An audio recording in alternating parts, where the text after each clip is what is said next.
스리랑카 교회와 한국 교회가 비슷한 것 같은데 가장 먼저 적응이 안 되는 게 하나가 있습니다.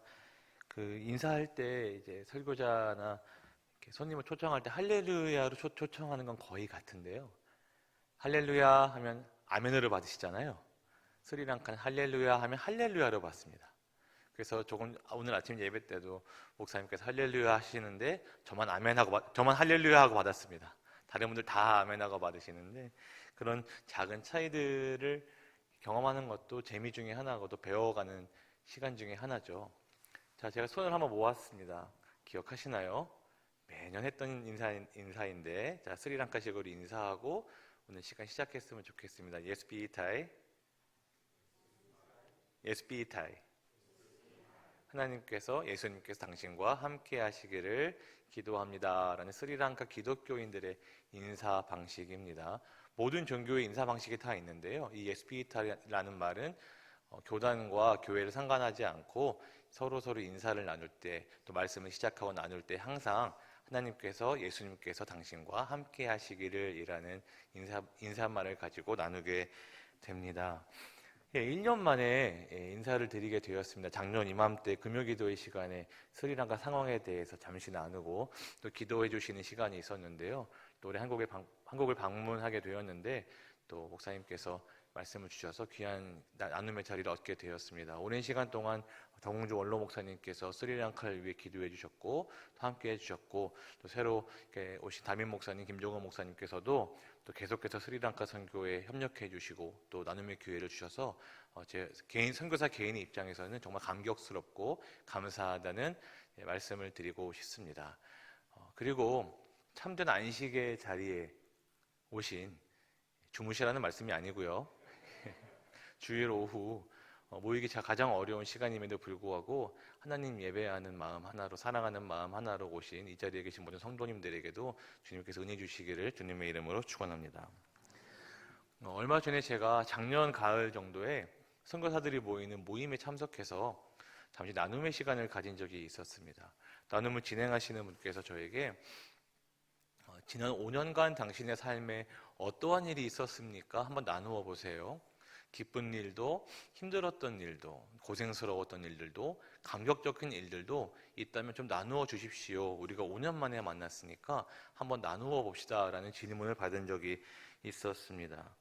그래서 이런저런 생각들을 조금 했죠. 비자 문제들로 참 이렇게 불안정했던 시간을 가졌고 또 코로나로 인해서 아무것도 할 수 없었던 시간도 있었고 큰 경제 문제로 인해서 스리랑카가 너무 큰 고통 중에 있을 때 그 시간들이 기억나기도 했고 또 저희 가정 안에 좀 많은 변화들이 있어서 둘이서 가볍게 다니다가 넷이 돼가지고 좀 이렇게 좀 다른 일상을 살아가는 부분들도 있었고 참 많은 변화들이 있었지만 그 모든 시간들 기도로 함께 해주시는 분들이 계셔서 잘 지내갈 수 있었던 것 같습니다. 제 개인적인 삶도 그랬지만 스리랑카는 참 특별하고 어려운 5년을 보냈습니다. 정확하게 5년 전에 스리랑카에는 부활절, 정확히 5년 전 부활절 날 스리랑카는 전 세계적으로 크게 이슈가 된 한 가지 사건이 발생합니다. 그것은 부활절 폭탄 테러 사건이었습니다. 부활절 아침에 스리랑카의 몇 교회들과 외국인들이 머물고 있는 고급 호텔에 폭탄 테러가 일어났던 것이었죠. 배후는 이슬람 세력이라고 밝혀졌지만 사실은 스리랑카에서 이슬람 세력과 기독교는 전혀 반목하지 않고 대립하지 않고 잘 지내고 있기 때문에 조금은 이상한 사건이었습니다. 그 사건이 터지고 나서 스리랑카는 과거와 다르게 큰 타격을 얻게 되고 정치 경제적으로 매우 불안한 상황에 놓이게 됩니다. 그해 가을에 대선이 있었고요. 이 불안한 상황을 뒤집기 위해서, 만회하기 위해서 강한 보수 불교 정당이 다시 권력을 잡게 되죠. 그리고 나라가 좀 안정화가 될 수 있을까라고 싶었던 12월 코로나가 시작됩니다. 2년 2개월, 2년 6개월, 3년이 넘어가는 코로나 시간 동안 스리랑카 역시 섬나라인데다가 관광국가이기 때문에 참 크게 어려운 시간을 가지게 됩니다.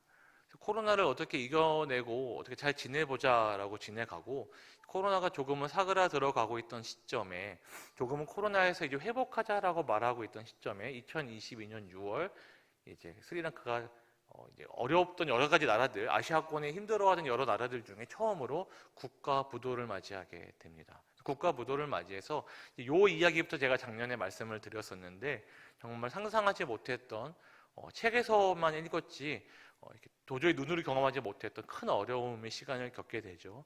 식량이 떨어지는 건 당연하고 기름도 가스도 전기도 없어서 모든 것이 원시 시대로 돌아갔었던 그 시간들.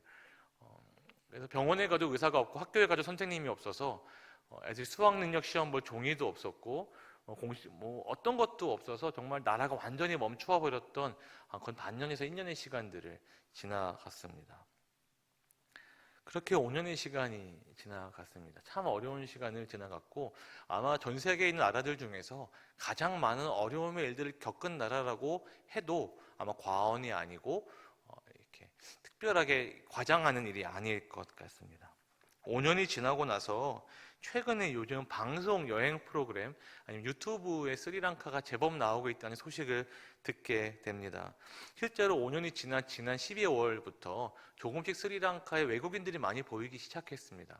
조금은 관광객들이 돌아오기 시작했고 코로나 이전에처럼 폭탄 테러 이전의 시대처럼 조금은 나아지고 있는 것 같아 보이는 부분들이 눈에 띄기 시작했습니다. 눈에 보이는 부분들은 조금씩 나아지고 있는데 사실 실제로는 아직 많이 어렵죠.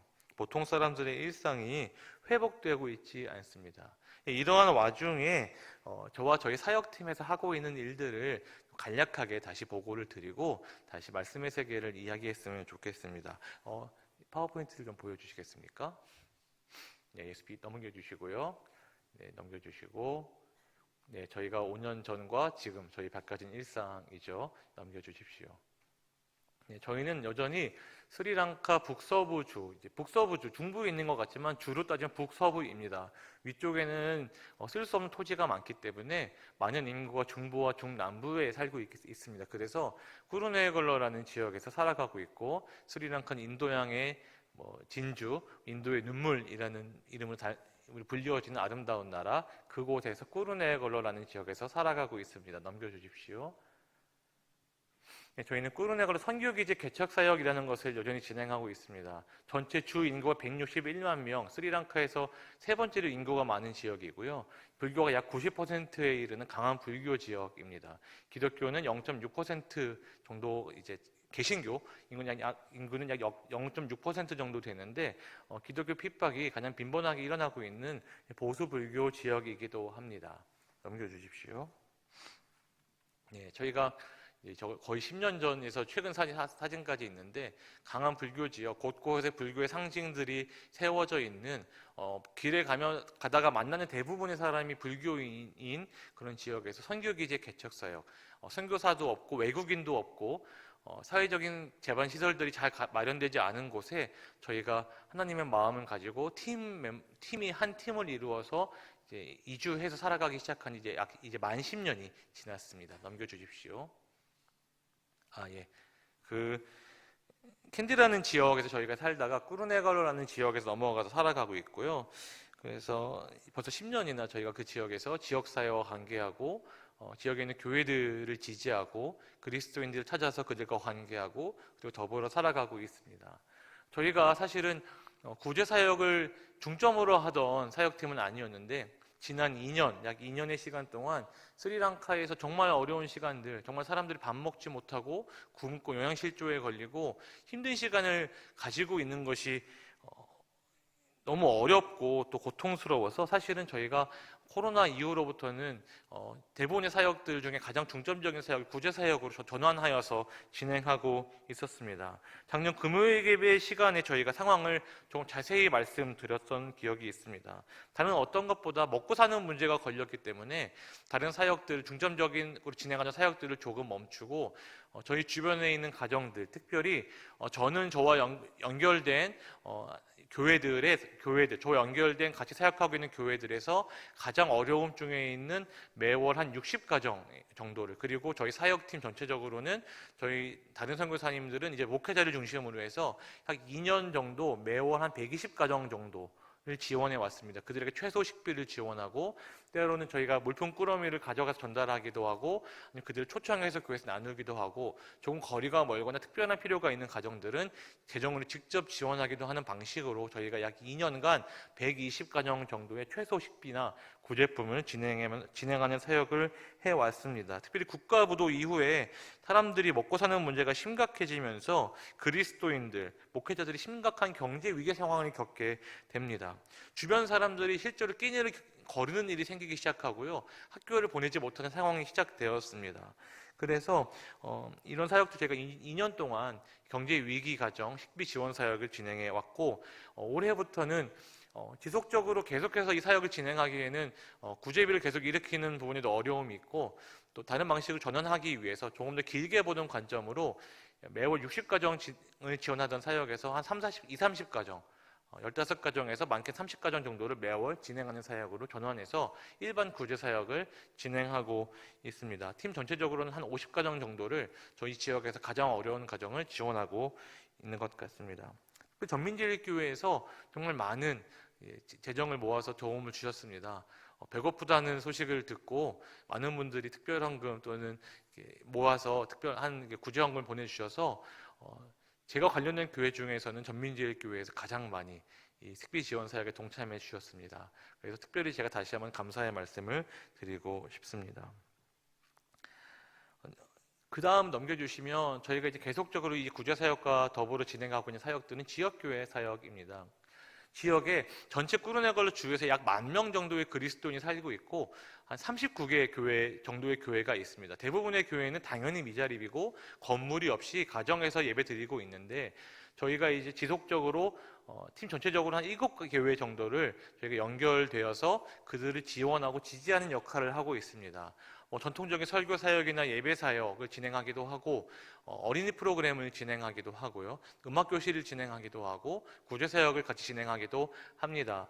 지역 교회들이 당면한 문제들이 참 여러 가지가 있기 때문에 그들의 필요와 그들의 상황에 맞춰서 저희가 할 수 있는 최대한 지원하는 방식으로 지역 교회들을 섬기고 있습니다. 코로나 기간이 지나면서 약 5년간 사실 단기 선교팀도 들어오지를 못했습니다. 폭탄 테러가 있으니까 못 들어왔고요. 코로나 비행기가 안 떠서 못 들어왔고 작년 재작년에는 들어오셔도 이동할 수가 없어서 사역을 할 수가 없어서 들어오지 못했죠. 그래서 올해부터는 저희가 다시 스리랑카를 찾는 분들이 많아지기를 기도하고 있습니다. 넘겨주시면 계속해서 저희가 문서출판사 현지 예배 사역을 하고 있는데 저희가 또 선교단체 팀으로 같이 사역하고 있기 때문에 현지 교회들 또 청년들 아니면 예배 사역자들을 대상으로 음악교실 진행하고 그리고 악기교실 진행하고 그리고 저희가 이제 현지 예배 인도자 양성 과정을 또 진행하고 있습니다. 사실 이 사역도 코로나 이전에 멈춰 있었는데 올해부터는 다시 지역교회 사역자들과 젊은이들을 대상으로 현지 찬양 인도자 예배 인도자 양성 사역과 세미나를 진행하게 됩니다. 넘겨주십시오. 네, 복음성과 찬양집 출판해서 책이 아주 잘 팔리고 있습니다. 싱갈러와 코드가 달린 복음성가집을 이제 저희가 그동안 모아온 자료들을 가지고 출판을 했고요. 그 책이 이제 8,000부를 출판했는데 이제 완판이 되었습니다. 그래서 사실은 내년에 개정판을 출간을 하려고 이제 계획하고 있는데 현지 교회들이 요청이 많아서 현지 교회 요청과 각 집집마다 한 권씩 또 복음성가지를 배포하고 교회마다 예배를 풍성하게 하기 위해서 이 책을 계속 나누어야 하는데 3판을 찍을지 개정판을 내년에 찍을 때 좀 많이 찍을지 계속 고민하고 기도 중에 있습니다. 그래서 문서적인 방법들로도 저희가 교회들의 필요를 공급하는 사역을 진행하고 있습니다. 넘겨주십시오. 특별히 지역교회 목회자들의 상황이 참 어렵습니다. 대부분의 교회가 당연히 미자립 교회고 목회자님들은 법적인 보호를 대부분 받지 못하기 때문에 자녀들이 학교를 다니는 것, 입학하는 것 자체도 어려운 경우가 참 많습니다. 그래서 저희가 한 11가정 정도의 목회자 자녀들을 대상으로 하는 장학금지 사역을 진행하고 있습니다. 그래서 어떤 아이들은 잘 성장해서 이제 성인이 되기도 하고 그렇게 되면 다른 아이들 대상으로 해서 필요한 아이들이 하나님 나라 일꾼이 잘 될 수 있도록 지지하면서 결혼하는 사업을 진행하고 있습니다. 넘겨주십시오. 네, 그 외에도 저희가 지역 사회에서 계속해서 진행하고 있는 정기적, 비정기적으로 관계하고 있는 지역 고아원 지지하고 있고요. 노숙자 사역도 때에 따라 진행하고 있습니다. 넘겨주시면 되겠습니다. 네, 이런 사역들을 저희가 꾸준히 지난 몇 년간 또 올해도 진행하고 있습니다. 꾸르네걸로 지역으로 저희가 이제 이동해 온 지 만 10년이 지났습니다. 처음 집을 알아보고 아무도 없는 지역이니까 외국인도 없고 선교사도 없었기 때문에 이 지역으로 처음에 이동할 때 어떤 집에 살아야 할지, 어떤 음식을 먹어야 할지 고민하고 또 찾아다니고 정탐하고 그렇게 살아온 10년이 시간이 조금 넘게 지난 것 같습니다. 도시가 많이 변했습니다. 그 당시에는 길이 참 울퉁불퉁하고 다니기가 힘들었는데 10년간 길도 많이 깔렸고요. 가로등도 조금 생겼고 신호등도 생겼습니다. 신호등이 생겼어요. 도심지에 3-4개 정도 생겨서 신호등이 불편합니다. 그냥 이렇게 눈치 보면서 가는 게 훨씬 편한데 신호등이 생기니까 법을 지켜야 하잖아요. 신호등도 생겼고 제법 세련된 식당들도 몇 개 생겼습니다. 맛은 부족하도 에어컨이 나오고요. 아메리카노를 파는, 이름은 아메리카노인 커피를 파는 집도 작년에 생겼습니다. 얼마나 행복한지 모르겠습니다. 여전히 자유로운 활동과 사역에는 제약이 많지만 조금은 오랜 기간 동안 관계를 해왔고 관계가 이제 조금은 깊이 있게 맺어져 갔기 때문에 지역사회 사람들하고도 그리고 교회들하고도 조금 편안하게 마음을 터놓고 관계할 수도 있게 된 것 같습니다. 시간이 그렇게 더디게 가는 것 같았는데 참 도시가 변한 것을 보니까 조금은 세련되어지고 조금 깨끗해진 도시 경관을 보니까 감사하기도 하고 사람들과의 관계에도 편안함을 경험하기도 합니다. 선교적 자원이 아무것도 없었던 지역, 선교사도 없고 외국인도 여전히 없는 그런 지역에서 조금은 낙후되었던 도시, 선교사, 외국인도 없고 완전된 교회나 기관도 없고 참 불편한 것이 많은 사회적 환경 속에 살아가면서 그렇게 살아가기 시작했던 그때부터 지금까지 여전히 변하지 않는 한 가지가 있습니다. 눈에 보이는 것들은 많이 변했고요. 저희 삶의 모습도 여전히 한 집에 살고 있지만 삶의 모습도 조금씩 변해가지만 여전히 저희 안에 변하지 않은 한 가지 사실이 있습니다. 그것은 스리랑카에서 하루의 삶을 시작하면서 매일의 삶을 시작하면서 매일 아침마다 내가 오늘 무엇을 해야 하는지 어떻게 살아야 하는지를 끊임없이 질문하고 고민하고 주님께 물어야 한다는 것입니다. 저는 여전히 여러 가지 상황 때문에 한 가지 고정된 사역을 하거나 센터를 가진 선교사는 아닙니다. 선교 기지를 개척한다는 명분으로 살아왔지만 여러 가지 문제, 비자라든지 신분의 문제도 있고요. 그래서 건물을 가지거나 학교를 운영한다든지 그래서 한 가지 사역을 꾸준히 지속적으로 눈에 보이는 사역을 진행할 수 있는 선교사는 아니었습니다. 10년 전부터 매일매일 어떤 일을 해야 할지를 질문해야 했습니다. 하나님 무엇을 해야 합니까? 지금 이들에게는 무엇이 필요합니까? 우리는 어떠한 모습으로 살아야 합니까? 를 질문하면서 하루하루를 살아올 수밖에 없었습니다. 사실 선교사의 삶은 조금은 비상식적인 부분이 있습니다. 조금은 비논리적인 부분도 있습니다. 좀 일반적이지 않은 여러 부분들이 있는데 그 중에 특별한 한 가지 사실은 무엇이냐면 아무도 시키지 않은 일을 해야 한다는 것입니다. 누구도 하라고 등 떠밀지 않았다는 거죠. 이거 하라고 등 떠밀고 누구도 유혹하거나 꼬시지 않았다는 겁니다. 때로는 이것이 필요해요라는 요청조차 받지 않은 일들을 해나가야 한다는 것입니다. 누구도 초청한 적이 없는 곳을 찾아가야 하고 그곳에 머물러야 하고 누구도 시키지 않은 등 떠밀지 않은 일을 알아서 해야 한다는 것입니다. 매일같이 이 땅에서 나는 무엇을 해야 하나? 하나님께서는 무엇이 필요한가? 하나님께서는 무엇을 바라시나? 이 땅의 사람들에게 어떻게 해야 내가 도움이 될 수 있을까를 매일 질문해야 한다는 것입니다. 어떤 일을 해야 오늘 내가 어떻게 살아야 하나님께서 조금 기뻐하실까? 하나님께서 어떻게 영광을 받으실까를 고민해야 한다는 것입니다. 얼마 전에 있었던 일을 하나 나누고 싶습니다. 가끔 선교지로 특별한 재정을 보내주시는 분들이 계세요. 특별한 목적이나 이유를 가지고 이렇게 써주세요 라고 보내주시는 재정도 있지만 일반적으로는 알아서 잘 써주세요, 필요한 곳에 사용해 달라는 말씀을 많이 하십니다. 선교사가 가장 쉬운 목적 헌금은 죄송합니다. 맛있는 거 사드세요입니다. 고민할 필요가 없어요. 맛있는 거 사드세요는 그대로 바로 지출됩니다. 먹으면 되잖아요. 제일 편하고 아무런 고민할 필요가 없습니다. 그런데 좀 재미있는 말 같지만 저 가장 골치 아픈 헌금이 알아서 꼭 필요한 일에 잘 써주세요. 알아서 꼭 필요한 일에 잘 써주세요. 가까운 관계 속에서 보내주시는 재정도 있지만 때로는 스리랑카와 전혀 관계가 없음에도 불구하고 기도하시다 마음이 생겨서 재정을 보내주실 때도 있습니다. 특별한 헌금이 흘러들어오면 크게 감동하고 감사하면서도 마음 한켠에는 적지 않은 부담이 있는 것이 사실입니다. 주님께 묻게 되죠. 주님, 어떻게 해야 되겠습니까? 무슨 일을 할까요? 어떻게 써야 하겠습니까? 2년 전에 참 경제적으로 많이 어렵던 그 시절입니다. 꾸르네걸로 인근 지역의 한 교회와 성도들이 있는 저희가 관계하고 있는 빈민 지역의 한 교회를 찾은 적이 있었습니다. 70년 그곳에는 빈민가에 70년 된 마을이 있는데 예전에 그냥 땅도 그냥 허가도 없는 땅에 그냥 금 그어서 대충 집 지어서 살도록 만든 판자촌 같은 마을이었습니다. 그냥 판자를 이어서 대충 쓸만한 판자가 있으면 합판이 비싸거든요.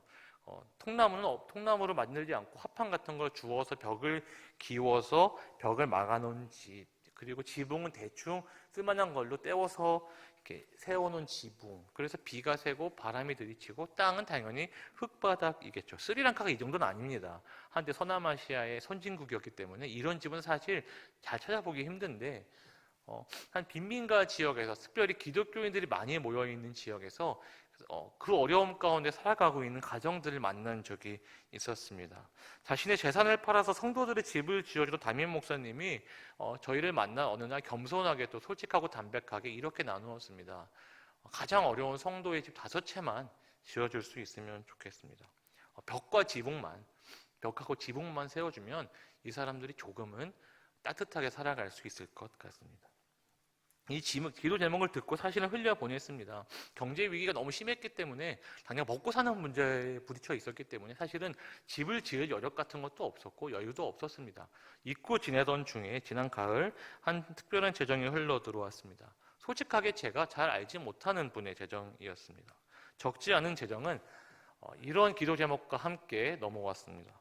꼭 필요한 곳에 정말 잘 사용해 주세요. 어떤 일을 해야 할지 당연히 기도했습니다. 혼자 기도하고요. 아내와 함께 나누고 기도하고 함께하고 있는 사역팀과 함께 나누었습니다. 하나님께서는 바로 이 마을에 락시미라는 자매가 사는 한 자매의 집에 엄마, 아빠, 딸 셋이 살고 있는 그 집을 지어주라는 마음을 바로 주셨고 바로 순종해서 지난 3월에 완공이 되었습니다. 소박한 집입니다. 10평도 채 안 되고요. 그냥 시멘트 바닥에 벽 하나 있는 집, 거실 하나, 방 하나, 그리고 어두컴컴하지만 벽돌로 막아놓은 불 때워서 밥 해 먹는 주방 하나 이렇게 있어요. 지붕 잘 세웠고 그리고 이제 허름하지만 바람 들어오지 말라고 나무 잘라서 창문도 만들어놨고 소박하고 누추하지만 그래도 흙바닥에서 자던 세 딸이 따뜻하게 잘 수 있는 집이 준비되었죠. 시멘트라 해도 바닥이 있는 방 하나가 정말 안식이 될 수 있는 공간에서 살아갈 수 있는 그녀가 그러니까 좀 믿음 있는 부모와 어린 세 딸에게 큰 도움이 될 수 있었습니다. 꼭 필요한 곳에 잘 사용해 주십시오라는 이 말, 골치 아픈 기도 제목이 오면 선교사는 사실 기도하기 시작하죠. 하나님께 묻습니다. 하나님 무엇을 해야 할까요? 어떻게 해야 할까요? 무슨 일을 할까요? 이와 같은 순간에 하나님은 선교사 주변에서 열심히 기도하고 있던 한 사람을 기도응답을 들어주시죠. 선교사는 참 이상한 직업입니다. 어느 날 또 특별한 재정이 들어오겠죠. 특별한 재정이 묻지도 따지지도 않고 들어와서 잘 사용해 주세요라는 기도 제목과 함께 들어오면 사실 조금 불평할 때도 있어요. 또 이래야 되잖아. 일을 만들어서 해야 되잖아. 하지만 선교사는 웃고 있습니다. 신나고 즐거운 고민이 시작이 됩니다. 가끔씩 사람들은 제게 꾸르네갈로에서 어떤 일을 하고 있냐고 묻습니다. 구제사역도 하고요. 젊은이들과 어울리는 시간도 많습니다. 교회들을 돕고 지지하고 예배를 섬기기도 합니다. 책을 출판해서 출판사 직원이 될 때도 있고요. 요즘에는 육아에 많은 시간을 보내기도 합니다. 때로는 누군가가 봤을 때 백수 아니야? 이렇게 보일 때도 있습니다. 감사한 것은 오늘 내가 무엇을 해야 하겠습니까? 라고 계속해서 묻게 되는 기회들을 주님께서 저에게 허락하신다는 것입니다. 우리가 이곳에서 스리랑카 꾸르네걸로라는 지역에서 살아가야 할 이유와 목적에 대해서 끊임없이 질문할 수 있는 것, 그리고 주님께 구해야 한다는 것이 동일하게 저에게 주시는, 하나님께서 주시는 쉼이자 안식이자 기쁨이자 은혜가 됩니다. 한국에 오니까 많은 분들이 저에게 물어보십니다. 오늘도 몇 번 질문 받았습니다. 스리랑카 이제 좀 어때요? 좀 괜찮나요? 작년에 비해 좀 나아졌습니까? 이렇게 정말 많은 분들이 저에게 질문을 주세요. 작년에 나눴던 때보다는 눈에 보이는 부분은 조금 나아졌습니다. 전기도 전기가 이제 들어오고요. 이제 가끔 끊어집니다. 끊어지긴 하지만 예전처럼 하루에 13시간씩 전기가 나가 있지는 않고요. 기름도 가스도 구할 수 있어서 작년에 여기 왔다 스리랑카 돌아가니까 가스통이 없어졌어요. 가스통 구하기 힘들었거든요. 마당에 놨던 가스통이 사라졌는데 그냥 뒀습니다.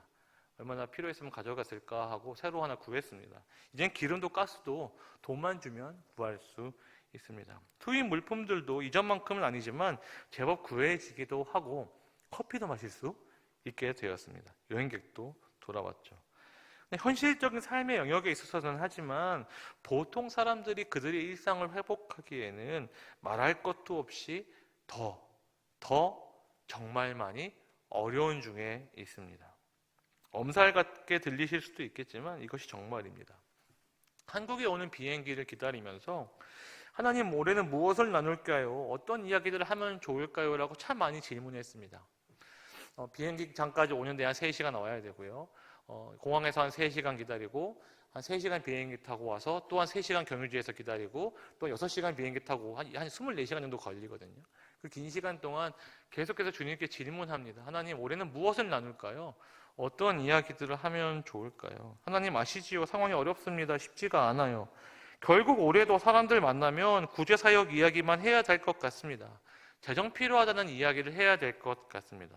좀 더 신나는 이야기 할 수 없을까요? 좀 밝은 이야기, 이전처럼 이런 사역하고 있고 이런 일들이 있었고 이런 즐거운 기쁜 일들이 있었습니다 라고 나눌 수 없을까요? 라고 질문했습니다. 스리랑카 상황이 어렵다고 보이는 가장 큰 징후가 무엇이냐면 사람들이 없어집니다. 친하던 사람들이 어느 날 안 보이면 외국으로 떠난 거예요. 폭등한 물가와 생활 비용은 스리랑카에서 직장을 가지고 살아가서는 도저히 먹고 살 수 없게 되었습니다. 사람들이 겨우 한 달에 300불 안 되는 돈을 벌자고 해외로 떠나갑니다. 가족을 외국으로 가는데 한국에서 만나는 스리랑카 근로자분들은 되게 좋은 상황이에요. 이런 스리랑카나 일본이나 이런 나라로 오시는 남자들은 좋은 상황이고, 지금 사회적인 문제가 되는 것은 어떤 부분들이냐면 중동으로 입주 도우미, 그러니까 파출부로 사람들이 많이 가고 있는데, 중동이란 나라의 여성들이 자신의 가족을 떠나서 입주 도우미로 가면 많이 벌어야 한 달에 250불 정도의 돈을 법니다. 근데 이 중동이란 나라가 모든 사람이 다 그런 것은 아니지만 여성 인권에 대한 많은 문제가 있기 때문에 작년에 큰 사건이 있었습니다. 사우디에 있는 한 집주인이 스리랑카 여자가 말 안 듣는다고 불을 태워 죽여버린 거예요. 근데 아무런 문제를 제기도 할 수가 없고 아무런 보상도 받을 수가 없습니다. 뉴스에 한번 나오고 끝나는 거죠. 많은 가정이 무너지고 있습니다. 국제적 문제들이 생겨나고 있습니다. 사람들이 더 이상 이 나라에 살 수 없다고 말하고 있습니다. 가난한 사람들만의 이야기가 아닙니다. 필수 인력들은 물론 고급 인력들도 나라를 앞다투어 떠나고 있는데 의사들이 정말 많이 스리랑카를 떠났습니다. 아직 의사들이 있지만 스페셜리스트들, 특별한 어려움이나 병을 다루어야 하는 의사들이 거의 다 떠났어요. 그래서 감기 외에는 치료하기가 어렵습니다. 사람들은 말합니다. 우리에겐 더 이상 희망이 없다고. 이러한 날들을 지나가는 중에 하나님께서 본문으로 읽은 히브리서 10장 말씀을 제게 새기십니다. 히브리서의 기록 목적, 특별히 10장의 기록 목적은 일반적으로 로마에 살던 유대인 출신 그리스도인들, 그러니까 히브리 민족, 유대인 민족 그리스도인들, 예수를 믿는 유대인들을 대상으로 적혀졌다고 알려져 있습니다. 네로 황제 시절에 특별히 박해가 너무너무 심해서 그리스도인들이 다 죽임을 당하던 그 시절에 유대인 그리스도인들에게 전해진 이야기라는 것이죠. 로마 제국 시절에 로마나 그 인근에 살면서 기독교 핍박이 정말 심해지던 시절, 핍박의 직접적인 대상이 되었던 유대인 그리스도인들이 서로를 위로하고 도전하고 격려하면서 하나님 믿는 믿음이 무엇인가에 대해서 기록했었던 그 말씀이 히브리서라고 많이 이야기됩니다. 어떤 면에서 사실 다른 로마인들에 비해서 유대인 그리스도인들은 조금 핍박을 피하는 것이 쉬웠을 것입니다. 로마인들은 완전히 새로운 종교와 새로운 체계, 새로운 이해 기반을 가져야 하기 때문에 로마인들은 유대교를 믿기 위해, 기독교를 믿기 위해서, 예수 그리스도를 믿기 위해선 그 이전에 하나님 신앙, 야훼 신앙에 대해서도 이해해야 했기 때문에 사실은 개종이 많이 이루어졌지만 그렇게 쉬운 일은 아니었을 것입니다. 하지만 유대인들은 그들의 신앙체계, 유대교 기반의 예수님을 믿는 신앙 하나만, 메시아 신앙에서 그 메시아를 예수님으로 받아들이기만 하면 됐기 때문에 사실 예수 믿는 것이 아주 특별한 일이 아니었을 수도 있습니다. 그리고 이들은 이스라엘 팔레스타인 지역에 살고 있는 것이 아니라 지금 로마 이방인 지역에 살고 있기 때문에 사실 그 핍박을 피하기 위해서는 그냥 메시아 신앙을 버리고 예수 신앙을 버리고 원래 유대교로 돌아가면 사실 그래서 그만이었던 거죠. 사실 종교라는 것이 하루아침에 오늘 절에 갔다가 내일 교회 가고 내일 성당 가고 그 다음 날은 무슬림 모스크에 가는, 그렇게 한국 훈련소에서 일어나는 그런 일들처럼 쉽게 바꿀 수 있고 뒤집을 수 있는 것이 아니죠.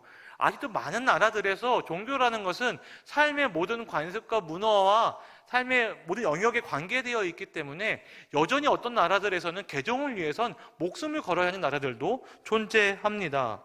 그런 면에서 유대인 그리스도인들은 다른 로마 그리스도인들, 그런 어려움을 넘어서 개종했던 그리스도인들에 비해서 자신의 원래 삶으로 돌아가는 것이 그렇게 어려운 일은 아니었을지도 모르겠습니다. 비록 로마에 살고 있지만 개인적인 삶의 모양들은, 관습이나 삶의 모습들, 전통들은 유대교의 것을 따라가고 있을 수도 있었기 때문에 그렇습니다.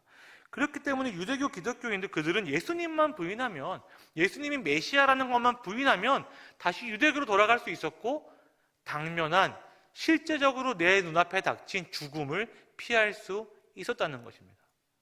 예수만 안 믿는다라고 얘기하면 살 수 있었다는 거죠. 그리고 새로운 메시아를 기다리면 그만이었을 것이라는 겁니다. 유대인들은 그냥 예수님만 부인하면 살 수가 있었습니다. 예수님 믿는다는 이유로, 그리스도인이라는 이유 하나만으로 정말 큰 박해가 무엇일까요? 죽임을 당하는 것 아니겠습니까? 실제로 죽음이 다가오던 그 순간을 맞이하던 특별히 유대인 출신 그리스도인들에게 전달된 15에서 10장의 세계, 조금만 돌아서면, 믿음의 방식을, 대상을 조금만 바꾸고 조금만 포기하면, 원래 삶으로 돌아가기만 하면 나는 생명을 구할 수 있었던 그 시절에 살짝 모른 채만 하면 되는데, 살짝 눈만 가리우면 되는데, 오늘 읽은 이 말씀은 죽음이 눈앞에 다가온 그 상황에서도 서로가 서로를 도전하고 격려하던 말씀이라는 거죠. 서로의 고백하고 같이 다짐하던 이야기라는 겁니다. 정말 죽을지도 모르는 그 상황에서 서로가 나누어 함께 읽던 말씀이라는 것입니다. 우리에게 생명을 주신 분, 약속하신 미쁘신 신실하신 하나님을 바라봐라. 돌아서지 말고 포기하지 말고 이 어려움의 날들 속에서 더 이상 희망이 보이지 않는 그 날들 중에서도 더욱 서로 돌아보자. 사랑과 선행을 계속해라. 멈추지 말고 변하지 말고 그날이 가까울 때까지, 예수님께서 우리에게 약속하신 그날이 다가올 때까지 더욱 그리하자. 오랜 시간 동안 예수님을 처음 알아가던 저에게 그런 날부터 암송하며 마음에 새기던, 때로는 정말 이 말씀 너무 낭만적이야 라고 생각했던 이 말씀이, 하지만 말씀이 적혀진 직접적인 현실 세계에서는 정말 생명이 왔다 갔다 하는, 내 목숨을 걸어야 하는 그런 상황 속에서 치열한 매일을 살아가고 있던 그리스도인들의 이 믿음의 고백은 더 이상 희망이 없다고, 우리는 완전히 망했다고 말해지는 스리랑카를 살아가는 저에게 오늘 스리랑카의 상황과 말과 언어로 저에게는 이렇게 읽혀집니다. 우리를 구원하셨던, 생명 주셨던 하나님이 계시니까, 약속하셨으니까 우리 버텨보자. 조금만 더 버티자. 힘들어 낙심하는 사람이 있어? 떠나가고 싶은 사람이 있어? 포기한 사람이 있어? 모든 걸 그만두고 싶은 사람이 있다면 일으켜 세워서 물 한 모금 먹이고 밥 한 숟가락 떠 먹이고 그렇게 서로를 조금씩 돌보면서 같이 버티며 살아가자.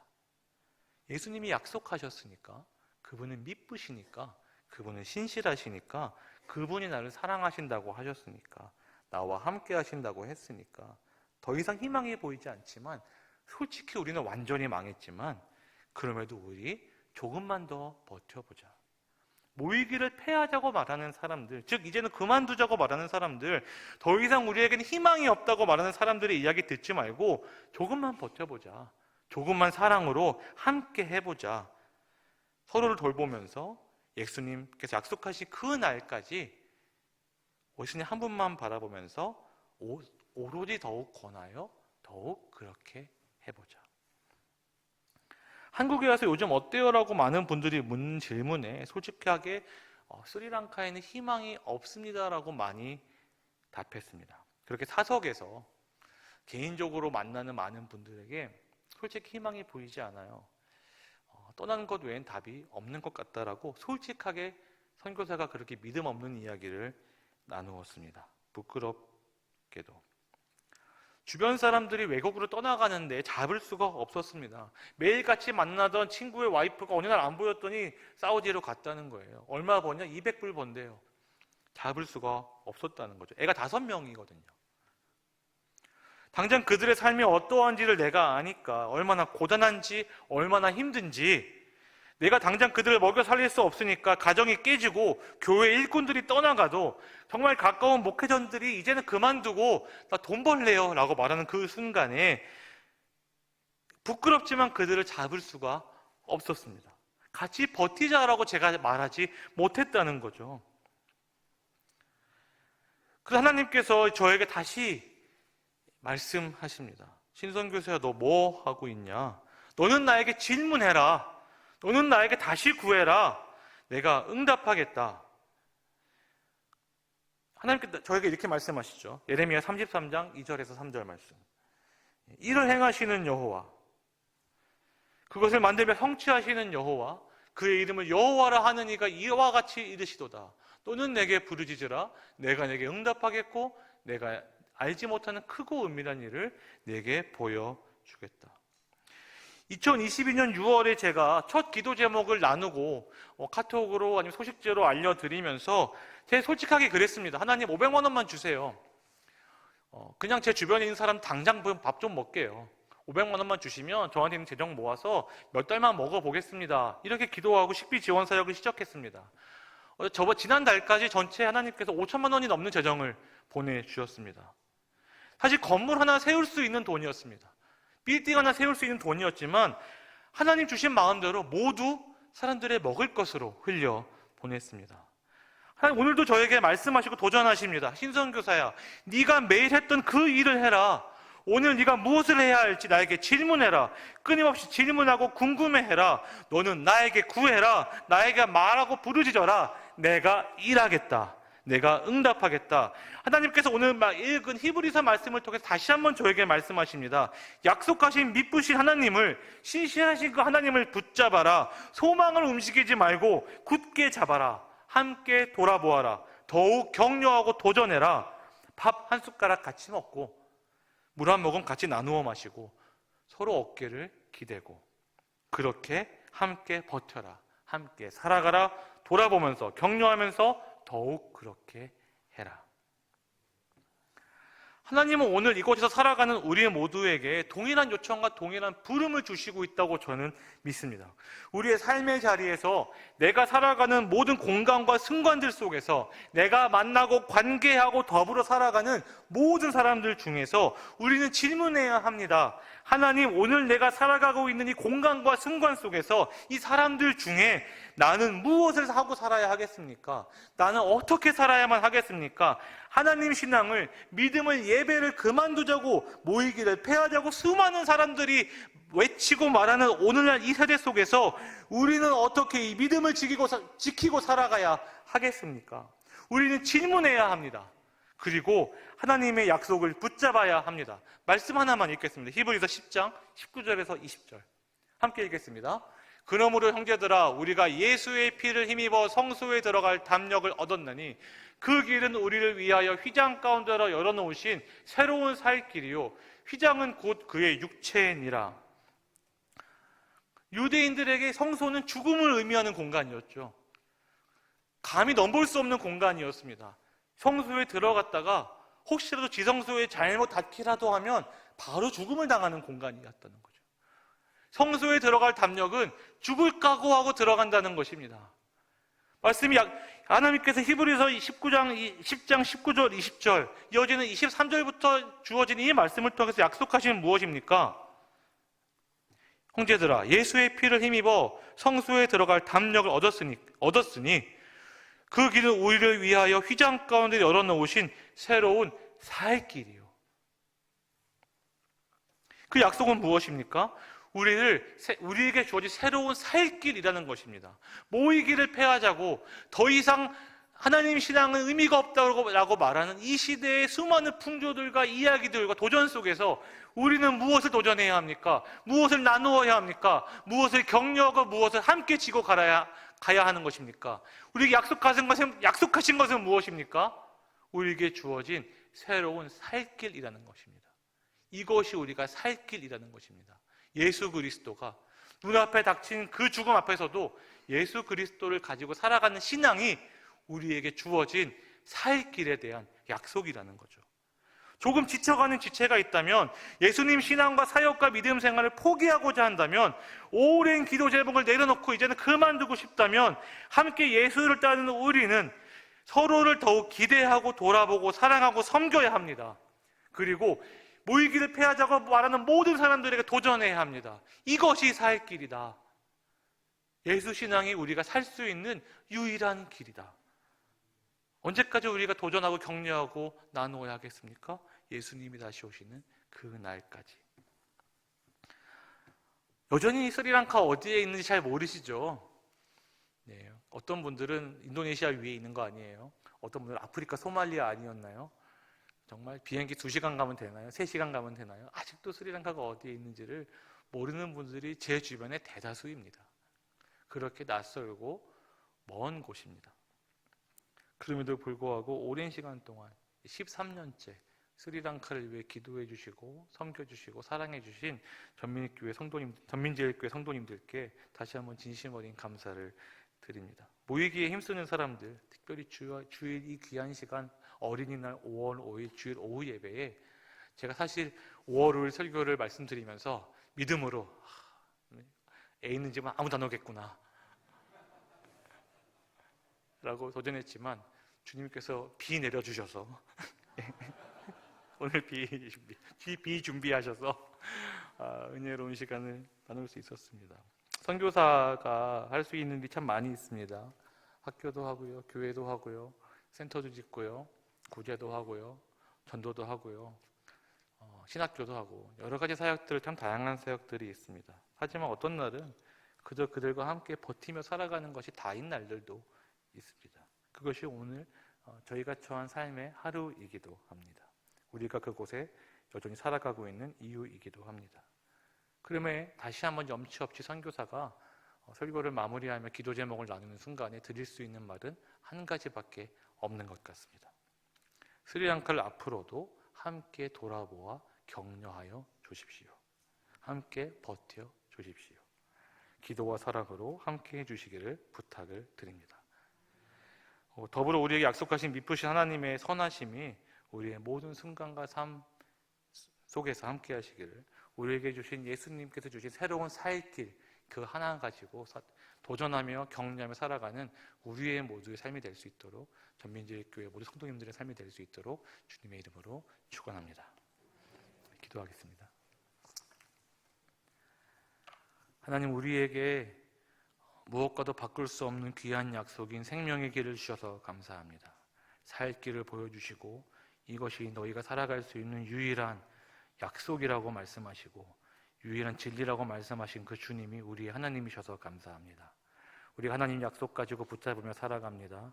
우리의 가정을 돌보고 우리의 일터를 돌보고 우리의 삶을 돌보며 기도하며 나아갑니다. 때로는 포기하고 싶을 때, 그만두고 싶을 때 하나님 서로를 돌보게 하여 주시고 서로를 위해 기도하게 하여 주옵소서. 특별히 주님, 예수님 신앙과 사랑하는 마음 하나 가지고 열방을 섬기는, 특별히 수많은 열방 중에 스리랑카를 섬기고 기도하는 모든 전민제일교회 성도님들을 기뻐히 여겨주시고 그 기도와 열정과 도전 속에 주님께서 은혜를 더해 주시기를 간구합니다.